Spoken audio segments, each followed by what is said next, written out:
What a great way to start the FIA season. Great weather, great racing, in fact, record-breaking racing. Things were to change slightly as we moved on to Alastaro in Finland, where the weather played a major part in what went on. And so we nipped into the pits just to find out what Great Britain's Andy Carter thought about the differences between Santa Pod and Alastaro. Yeah, it is a tricky track at Alastaro, totally different to Santa Pod. Santa Pod is a horsepower track where you can throw virtually everything at it and get down the track. Alastaro, you've got to take power out of the car, and it's a crew chief's track. You know, it's down to the crew chiefs to get the car down there. Difficult conditions, definitely. Well, it promises to be very exciting here. Round number 2, the FIA 2004 Drag Racing Championship. Top Fuel quarterfinals looked like this. I'm John Price, sitting right next to me. A man who's done all of this in Top Fuel before, Darryl Bradford. Darryl, it's unusual here because we've got one of the new boys as the number 1 qualifier. Yeah, great stuff for the rookies in 2004. Joran Perschecker on the top of the tree, number 1 qualifier and only his second event in Top Fuel.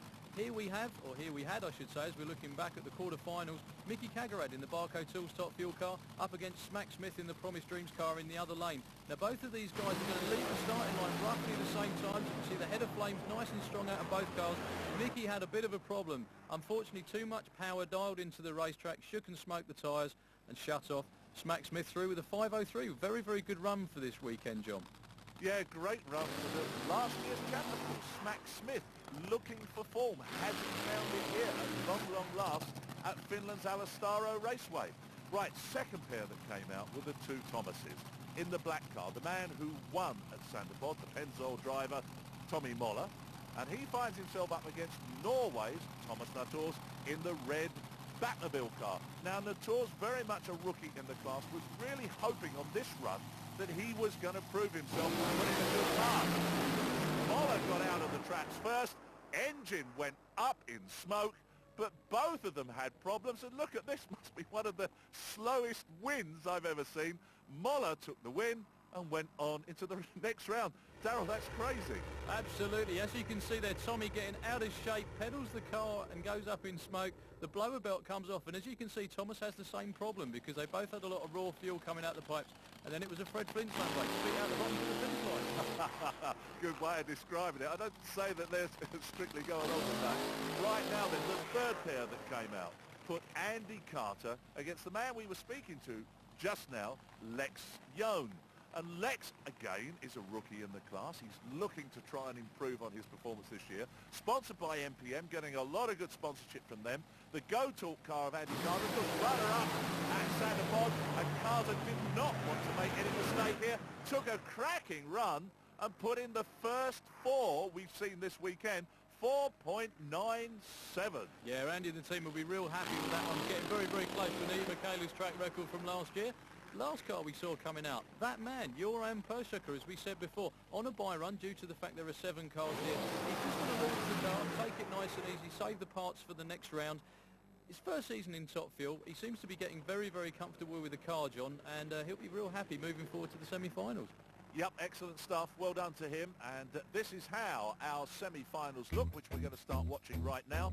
Andy Carter against Tommy Moller. That's a rerun of that final at Santa Pod. Promises to be very exciting. And Joran Perschecker comes up against last year's champ, Smax Smith. So here we come, up for the semi-finals, and these tremendous burnouts these Top Fuel cars go through, trying to warm up the compound in those rear tyres and clean them at the same time. But before we get into the semi-finals proper, let's nip off into the pits. Of course, a lot of work goes on in between races with these Top Fuel cars. They have to strip them right the way down, check everything is okay for the internal side of the engine. So let's go across to Tommy Moller. Andy's a tough guy and have a good time team, so can be tough. He's under no illusion about what's just round the corner. Here is Andy Carter. Yep, this one's for all the money. Muller's leading the points, but only by about 13 points. If we win this round, we'll be top of the championship. If he wins, he'll be leading the points in the championship. So we're going to take him out, definitely. We owe him from the main event big time. Oh, I love that. It's a real vendetta going on there, Darryl. Absolutely, John. I think these guys are going to be butting heads all year. Andy Carter in the Go Talk Top Fuel dragster out of the Runefjeld stable. Tommy Muller, the Pennzoil car from southern Sweden. Both very, very hard racers. Real nice guys away from the racetrack. Get them in a race car. Nobody wants to lose. Andy Redlit against Tommy at the main event. And this time he leaves Tommy for dead on the starting line. Straight down the lane. Tommy goes up in smoke. Andy will be happy, very, very happy, going through to the finals. As he just said, taking the points lead. Whoever won that race would have been top of the points, and we beat Tommy Muller, so we're top of the points. Hey, real happy guy there. Right now then, the second semi-final puts these two against one another. The comparative newcomer in the class, Sweden's Göran Persjorka. He's a man that I've known for years and years. Used to be a street racer. Used to come over into the UK when we had titanic battles with Swedish street cars against British street cars, and now finds himself in a Top Fuel car, but coming up against last year's champion, Smack Smith. And Smack really is looking for that turn in his championship winning ways this year. He's not done too well up until now.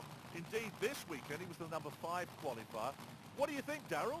Well, if anybody can do it, Smacks can do it. He won the championship last year in his rookie season. This year, it's yours and his rookie year, and Smacks leaves the rookie for dead on the starting line, but he goes up in smoke, and Göran just nips him at the lights. That must have been so close. He wouldn't have known he won sitting in the car. As you can see the smoke trailing from the back of Smacks' car there. Finally, the engine lets go. Probably due to over-revving. Smacks being a little bit throttle happy, but hey, he wanted to get there first, and Göran just snuck around him, John. Well, how close was that? Half a car's length. Quite extraordinary. Sets up our final. He's back there again. Andy Carter against Göran Persjorka. I love this archway, Alastaro. It really does give you the feel of gladiators entering the arena. The two Top Fuel cars come out for their final round burnouts, and obviously the crews have been working real hard on these in between the races, as they have to. But we'll try and get a quick word with the man who must now be supremely confident. He's got the quickest ET of the meeting. Let's have a word with Andy Carter. That race against Tommy was for the championship points lead, and Tommy's tough, but we're tougher, and we took him out, and we're now leading the FIA European Top Fuel Championship, so I'm happy. Whatever happens here, I'm going home top of the points, and I'm going to be happy until Sweden. Until Sweden, indeed. That's going to be the next race coming up in a few weeks' time here. Göran Persjorka in his first ever Top Fuel final. Now, if I know Göran, even though it's his first race in the Top Fuel final, he's been racing for years. He shouldn't be too nervous coming up into stage against Andy here. The first round at Santa Pod was decided on a red light. Let's hope we have something different here. Both edging into stage, and as I speak, Göran Persjorka pulls a red light, goes up in smoke. Andy Carter with another superb run from the Runefjeld Tune car. 5:01. He'll be very happy. We came back from the semi-final at 6:15. These guys have done a full service on that car. Pistons out, rods out, everything, all new clutch, and put it back together and got us on the start line at 8 o'clock. I mean, I can't say enough about my super crew, Runefields, Wins, K&N, NGK, Lucas, Go Talk, fantastic. Without all these guys, we couldn't do it. But we're leading the championship now, going to Sweden, and I'll tell you, all these guys are going to find it hard to take it off me. I'm going to Monte Carlo at the end of the year, that's for sure. Oh, well, there's confidence for you. That's it. Top Fuel for Finland. Andy Carter leads Tommy Muller, and Göran Persjorka is now in 3rd spot. Now we move on to Pro Stock Car. In the all-new Pontiac Grand Am was this man, last year's champion, the preceding year's champion as well, Michael Malmgren. He's the number 2 qualifier here, behind the man who lost to him at Santa Pod. So let's have a word with Michael Malmgren, his thoughts on the track here in Finland. This track is very tricky. Normally it starts off not that good and then comes along to be real good. So you have to really read the track and then tune your car different, totally different than we do in Santa Pod. But I have good faith in my team. I'm pretty sure we will handle it. Well, there you are. Supreme confidence, I wonder. This is the man that's causing all the worries and the anguish. Poor old Michael Malmgren never has a clear run at the championship. Jimmy Oland is here with his Firebird. What does he think about Alastaro? Personally, I like Alastaro. I've been running good numbers here with my other cars in other classes before, so I like this place. I really love it. The track can be tricky, and it can also be really good. So we'll see what's happening. Well, here we are then. We're in Alastaro in Finland for round number 2 of the FIA Pro Stock Championship. I'm John Price, joined as always in the commentary box here by Darryl Bradford. Joran really does set the scene for us, doesn't he, quite nicely for Pro Stock car. Absolutely. He even makes a top fuel car sound very, very easy to drive, doesn't he? Saying that top fuel cars only got 1 gear, Pro Stock cars have got 5 gear. Here we are looking back at the first round, our quarterfinals here in Alastaro in Finland. This is Jackie Hansen from Denmark. His second time out with the ex-Tom Hammond's Pro Stock Chevrolet Cavalier. As you can hear, revs coming up, car leaves the starting line. Not particularly strong run for Jackie this weekend. He's been having a few problems in qualifying. Goes through, nice run there, pulls the chutes out, and he'll be through to the second round. Now, Darryl, you were mentioning there a clutch. Is this basically the same as a clutch that we would have on a road car? Well, they use the clutches to move forwards and to go into stage, but going down the racetrack, changing between those 5 gears that Joran was talking about, they actually use a shifter. They don't push the clutch in at all. They haven't really got much time to do it either. Now, looking back, this was a pivotal race throughout the weekend. Michael Malmgren qualified number 2. Magnus Hansen in the other lane actually qualified way down the order. Very, very strange for him. So Michael having a much, much tougher first-round opponent than he'd normally expect to have. Both bumping into stage to bring the revs up, let the clutch out, and as you can see, Magnus Hansen let the clutch out, wheels came up before Michael Malmgren. That was all he needed. He probably won that race by about 2 inches. He ran a 1/10 of a second slower, 7.07 to Michael's 6.97 to put the defending champ out early, John. Well, I'm absolutely astounded. Michael Malmgren, the man who has won this championship over the last 2 seasons, goes out in round number 1 here in Finland. Extraordinary. I can say one thing for certain. They are not going to be happy in that AC Delco pit at the moment. Well, the third pairing was quite an extraordinary pair of cars. Local man with the silver fibre, the ex-Tommy Liner car, is Eero Tiller. He's on his home track, but finds himself up against the Dodge Avenger of the man we see in Top Fuel Dragster now, Joran Pashulka. Now, who was going to move into the next round out of these two?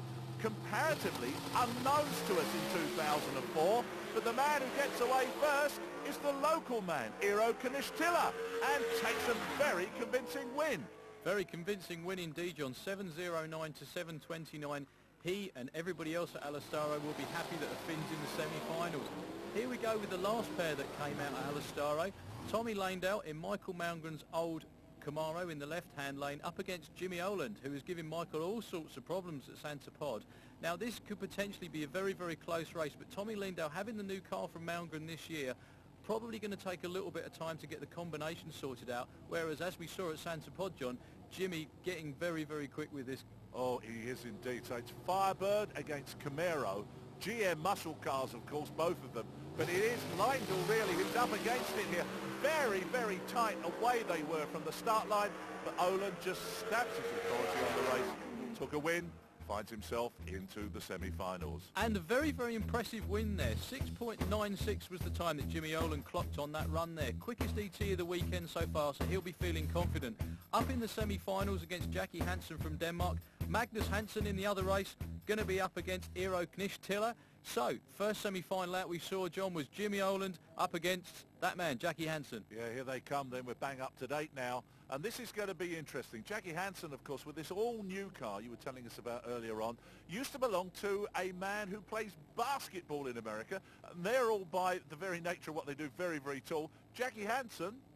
Jackie's not too small himself, actually. I think that was one of the reasons he bought the car, but I think he might have had a bit of a problem reaching the pedals, but he seems to have overcome it quite well to drive the car. So here we go, both off the starting line, very, very even, but as you can see, the power of that Firebird in the right-hand lane absolutely train lengths Jackie Hansen, and Jimmy Oland doing what he does best, 6.97, he's into the final. It shook a little bit in the middle, but you got a bump in the right lane. But I've been running good in the right lane all weekend, so I think I would stay there for this run.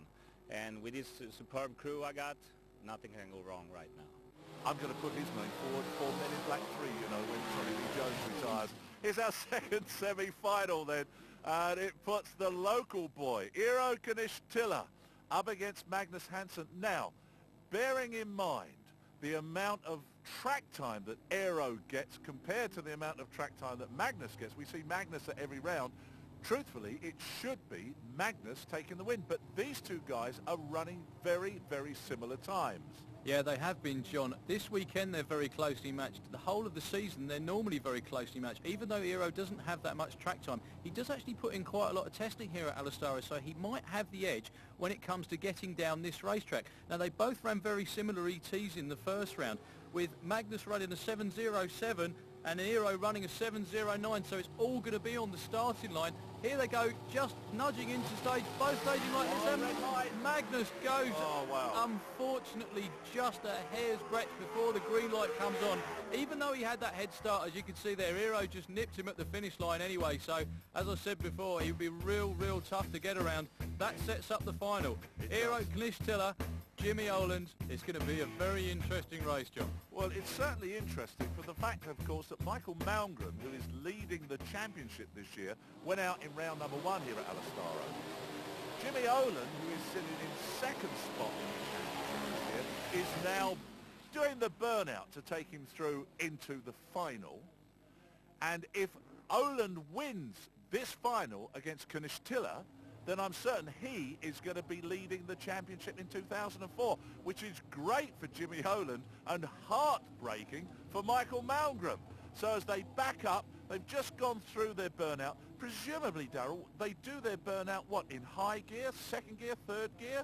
Well, what they actually do to get the tyres up to speed, they actually bang the shifters through the gears. So they start out in about second gear or third gear, depending on the driver, go through the gears, because obviously with the engine spinning at that sort of RPM and the wheels turning at that kind of revs as well, then you need to be in high gear to do the burnout. They burn out across the starting line, back up, fresh track of rubber, very warm tyres. They're both going to be very ready for this final. They've been very well matched on ETs all through the day. The slight edge to Jimmy Oland, he's been running in the 6s.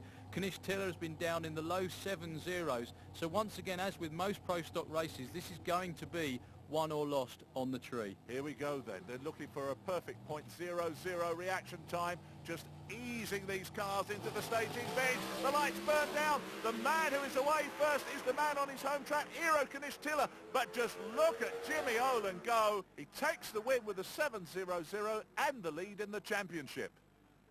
We had a really nice race, but you had to lift because the track was a little slippery, I guess.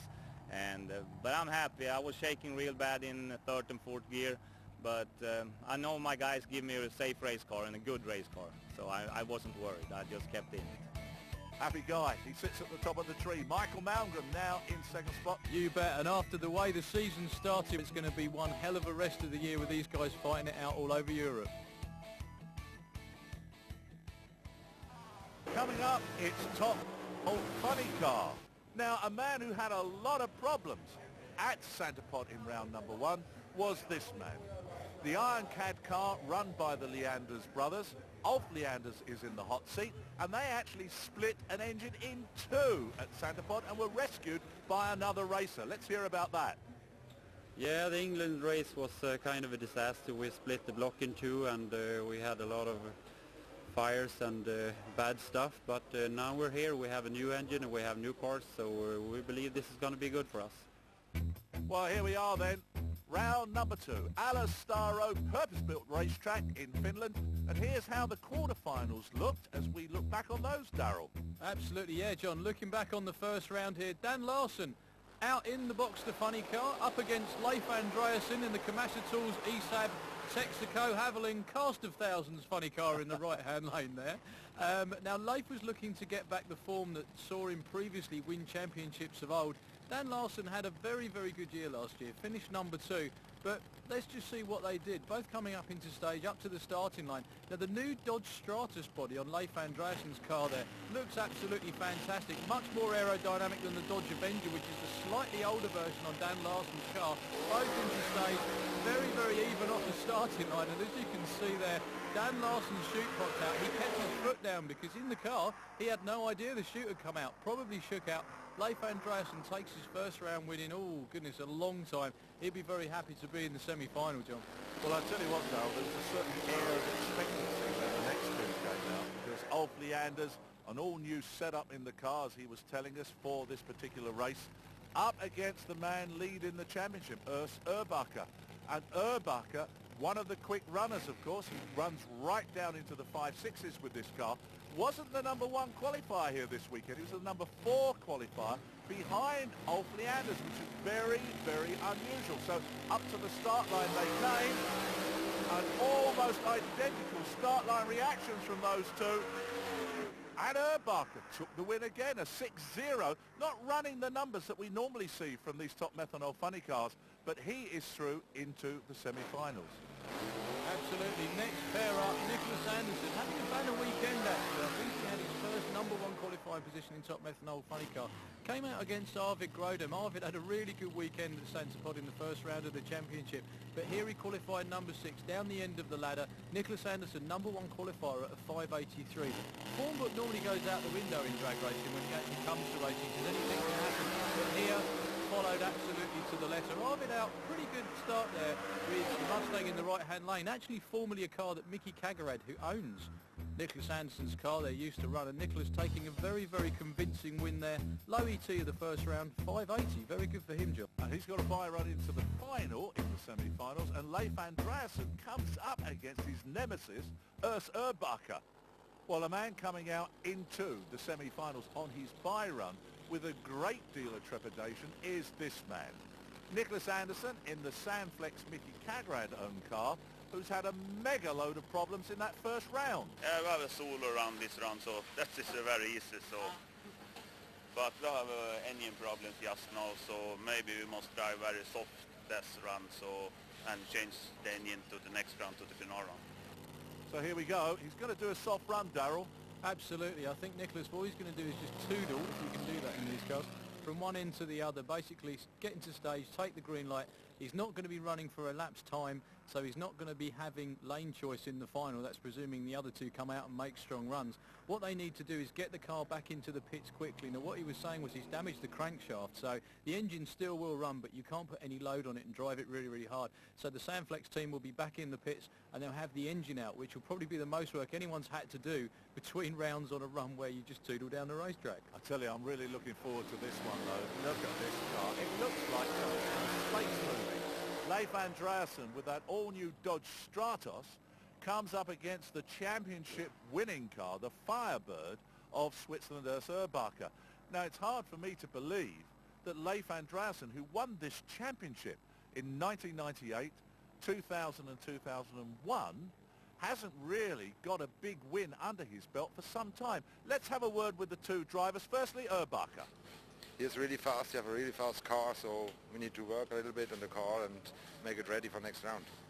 Yeah, he's always a tough competitor, and he also have a good running car. So, but we will do our best and set up the car and trying to catch him. Well, here we are then, Darryl. What are your thoughts? Well, both of these cars can run very, very quickly and very, very evenly. The track at Alastaro has thrown these guys a bit of a loop. Urbacher hasn't even made a representative run this weekend. He normally runs into the 5.8s, 5.7s and occasionally the 5.60s. He's been mired in like the 5.90s, 6.0s this weekend. Leif Andreasen's still suffering from tyre shake problems, but he made it to the semi-finals. So I think the crew have changed an awful lot of stuff around on the car before this semi-final race against Urbacher to try and get it back on form. Pulling into stage, bringing the revs up. Here we go. Both cars pre-stage. Away you go. And Urbacher gets that in front. It actually looks like the Firebird's got its nose in front, but just at the finish line, by the smallest possible margin, Leif Andreasen takes the win. Oh, we actually made the world upside down, and actually the earth is flat now, because we changed everything opposite whatever we thought we could do. But since last run and the whole season we've been shaking tires. We took it away, and the tire shakes are gone, and I mean, it's incredible. I'm so happy for the guys at least. Well, that semi-final race was won by just a tenth of a second. It was quite extraordinary, so very, very close. But it sets up our final and maybe a sort of change in the championship. We're now looking at this man, Nicholas Anderson, coming up against Leif Andreasen. Now, this is quite nice, because for the championship, it's not just going to be ruled by Urs Urbacher this year. Absolutely. There's no reason at all why Leif Andreasen and Nicholas Anderson can't give Urs a really good run for, if not take the championship this year. Nicholas Anderson's got a pedigree car. Leif Andreassen's won the championship 3 times. If anyone can do it, he can. The whole of his crew have been working very hard to get it back on form. Let's hear from Nicholas. This will feel very, very great and come to final run here now, and we have some big engine problems, so we have a new engine in the car just now, so let's see how fast we can drive in the final, so it's be a very tough race. Nicholas isn't on his own, you know. The man in the opposing lane has also surprisingly had 1 or 2 problems. Yeah, at least we solved the problems with the car go straight down the track without the tire shakes now, but now we have problem. We're in the finals, but we had to change the engine. What happened with the engine? We turned the rear main bearing. We turned that one, and now we have to change the whole engine because of that. It's quicker to change the engine than to change the crankshaft. It's nice to be able to be in that position, Darryl, isn't it? If you can just swap an engine over. Absolutely, spare motors abound. I mean, they've only got an hour to an hour and a half between the semi-final and the final, so they haven't got time to pull the bottom out of the engine, put everything back together. Anyway, Leif Andreassen's crew very experienced at working on the car, same as Nicholas Anderson's. Both new engines for the final round for these 2 guys, and away from the starting line very, very evenly, nothing to choose between them, but Nicholas Anderson just inching ahead there, and the first ever win for the Sam Flex car. Oh, well done. That was a very good final run, and this is my first winning final run, and it feels so very good. And we have some our second engine in the car. We broke the engine in the semi-final, so my team did a very, very great job. So I'm very proud for my team and Kogel Racing. So that is fantastic. Well, excellent stuff, and this is how it looks. Urs Urbach is still on top of the pile, but Nicholas Anderson now moves into 2nd spot and pushes poor old Dan Larson down into 3rd spot. Coming up, it's Top Methanol Dragster. Well, a totally different type of car. It's not a supercharged methanol burner. What we have here is an injected but non-supercharged nitro-burning V8 engine. Here's Krista Johansson. Well, if the weather's going to be good, the hopes are high, but since we got a new combination this year, we don't know. We have to see, but we think it's going to be good. Well, here we are then, round number 2. Alastaro in Finland, joined as always by a man who has driven one of these cars in the past, Darryl Bradford. Well, we can see the lineup for the semi-final is going to be very, very interesting indeed. Dave Wilson coming up against a virtual unknown on the European Series, Arto Hoyler in a previous Peter Lance Top Methanol Dragster job. Well, Peter Lance has driven for years and years, so I think we can say with a degree of safety that Arto is not in a state of the Arto Dragster. But, of course, this man, and you know quite a bit about this car, really is the very latest issue. He has, of course, been out to the States racing.